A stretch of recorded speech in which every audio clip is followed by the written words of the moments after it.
नमस्कार, मैं हूं धर्मेंद्र। आप देख रहे हैं online news India. Uttar Pradesh में दूसरे चरण के मतदान के लिए मुरादाबाद, संभल और इस वक्त हम पहुंच चुके हैं रामपुर में गांधी समाधि पर हम मौजूद हैं। और रामपुर के मुद्दे क्या हैं, रामपुर के लोग किन मुद्दों को लेकर के वोट कर रहे हैं, ज़मीनी हालात क्या है, वो आपको दिखाएंगे। लेकिन उससे पहले बीच चुनाव में चर्चा होने लगी है योगी आदित्यनाथ के इंटरव्यू की।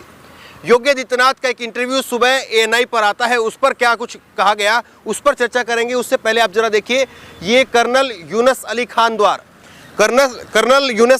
द्वार ये है एक यहाँ पर, और इसके अपोजिट में दूसरी तरफ इसी तरह का द्वार है, इसके बिल्कुल ठीक सामने मेजर अब्दुल राफे खान वो द्वार है। तो ये गांधी समाधि पर इस वक्त हम मौजूद हैं। आज जो है वो चर्चा हो रही है योगी आदित्यनाथ के इंटरव्यू की। योगी आदित्यनाथ का जो एक इंटरव्यू आता है ANI पर, और योगी आदित्यनाथ के उस इंटरव्यू को जोड़ करके देखा जा रहा है नरेंद्र मोदी जी का जो इंटरव्यू आया था पहले चरण के मतदान से ठीक पहले, वो भी ANI पर ही आया था, 70 मिनट का इंटरव्यू था।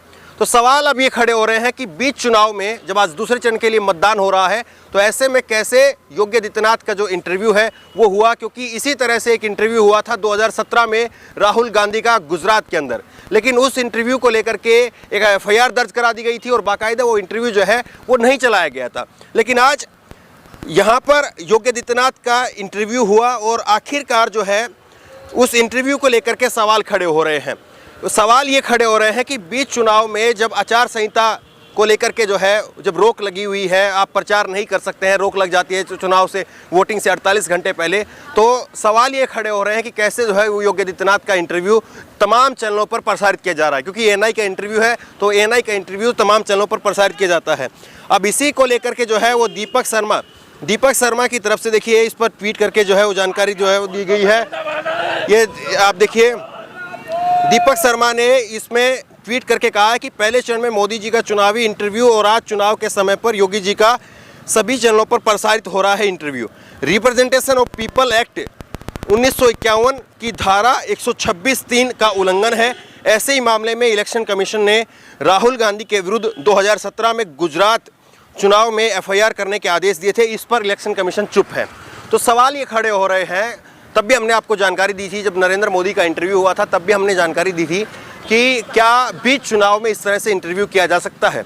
और राहुल गांधी के उस इंटरव्यू पर उस वक्त में अगर FIR उस वक्त का इलेक्शन कमीशन अगर कर सकता है, चुनाव आयोग, तो आखिरकार आज योगी जी का जो इंटरव्यू प्रसारित किया गया वो आखिरकार क्यों हुआ, बीच चुनाव में वो इंटरव्यू क्यों होता है। चुनाव आयोग को लेकर के जहाँ तक तमाम सवाल हैं, उस पर हमने ग्राउंड पर भी जो है वो काफ़ी कुछ स्टोरियाँ की हैं।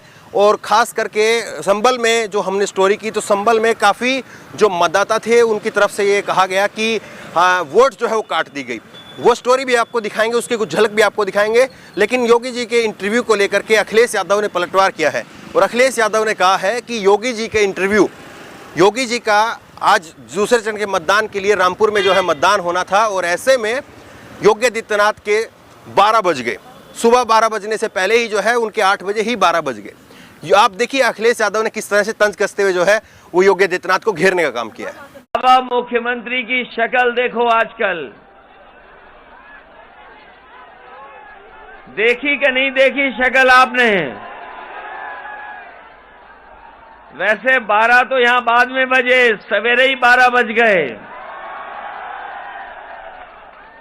रात भर उन्हें नींद नहीं आई आज, क्योंकि दूसरे चरण में वोट पड़ना था, रात भर नहीं सो पाए। और सुबह ही हमारे पत्रकार साथियों को बुला लिया उन्होंने, कह रहे कि ये चुनाव 80-20 का है, 80-20 का। ये कह रहे ये चुनाव दूसरी दिशा में ले जाना चाहते हैं। अगर बीजेपी के मुख्यमंत्री जी का अगर किसी ने सुना होगा आज का इंटरव्यू, उनकी शक्ल देख लेना, उनकी शक्ल पर 12 बज गए हैं। 12 बज गए कि नहीं बज गए? और जैसे ही वो सुबह उठ के अपनी शक्ल देखते हैं शीशे में, जो दिखाई देता है उसी पे चर्चा करते हैं। जो सुबह सुबह देखते हैं उसी पे चर्चा कर रहे हैं। सवाल वाकई महत्वपूर्ण है कि क्या चुनाव के बीच में इस तरह से इंटरव्यू दिया जाना। हमने आपको सुबह भी स्टोरी दिखाई है नरेंद्र मोदी जी का जो पहले चरण में 70 मिनट का एएनआई का इंटरव्यू हुआ, उसके उलट जो है इस बार उन्होंने फ़ोन के ऊपर इंडिया टीवी को इंटरव्यू दिया और उसके बाद में दैनिक जागरण अखबार में 2 पन्ने का उनका बड़ा एक इंटरव्यू छपता है। दैनिक जागरण हिंदी का बड़ा अखबार, उत्तर प्रदेश में पढ़े जाने वाला संभवतः सबसे बड़ा अखबार। तो ऐसे में चुनाव आयोग वो क्या कर रहा है? चुनाव आयोग की सरे सी जो है धज्जियाँ उड़ाई जा रही हैं। चुनाव आयोग की वाकई कोई उसकी जो है उसके जवाबदेही बची है या नहीं बची है, ये तमाम सवाल पूछे जाने लगे हैं। आप जरा हमारी ग्राउंड रिपोर्ट की झलकी देखिए, किस तरह से लोग जो है वो खुलेआम कह रहे हैं कि हमारे यहाँ पर वोट काट दी गई है। एक एक परिवार में 10-10, 12-12 वोटें थी, लेकिन वोटें जो है वो काट दी गई। और आखिरकार इतनी वोटों का कटना और वो बार बार कटना और वो एक जगह से नहीं बल्कि कई सारी जगह से कटना, ये चुनाव आयोग के ऊपर कई सारे अहम सवाल खड़े करता है। हमारी ग्राउंड रिपोर्ट की कुछ झलकियां आप देखिए। आप बहुत अच्छे पत्रकार हैं, बहुत बेहतरीन पत्रकार हैं आप, अच्छी तरीके से कर रहे हैं आप, बहुत अच्छे पत्रकार हैं आप, और आप गरीब लोग इनकी सुन रहे हैं, आप बहुत अच्छा कर रहे हैं आप। अरे लेकिन हम क्या सुनाएंगे जब वोट ही नहीं देंगे? आप क्या कर रहे हैं? अब इनका किसी के 2 ना आए, किसी के 4 ना आए, किसी के 5 ना आए। ये लोग जिन्हें क्या कर रहे हैं, किसी लिस्टें गायब कर दी, किसी को मरा हुआ घोषित कर दिया, पता नहीं क्या कर रहे हैं लोग।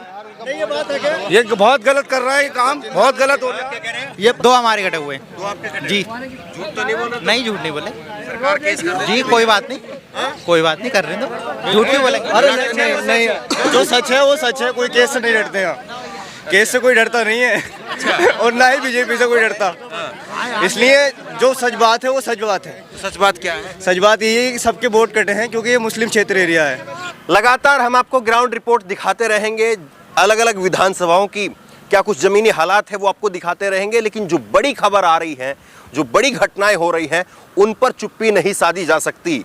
चुनाव आयोग भले ही इस इंटरव्यू पर मौन रहे, लेकिन हम जरूर बोलेंगे क्योंकि आप लोग हम पर भरोसा करते हैं कि हम सच्चाई के लिए बोलें, जो गलत हो रहा है उस पर आवाज़ उठाएं और आपको बताएं कि क्या गलत हो रहा है, ये जानकारी आप तक पहुंचाएं। तो बहरहाल जिस तरह से योगी आदित्यनाथ का जो इंटरव्यू आज हुआ है उसको लेकर के सवाल उठ रहे हैं, वो इंटरव्यू अपने आप में सवालों के न केवल घेरे में है बल्कि चुनाव आयोग की तरफ से जो है उस पर कार्रवाई भी होनी चाहिए थी, लेकिन कोई कार्रवाई नहीं दिख रही है।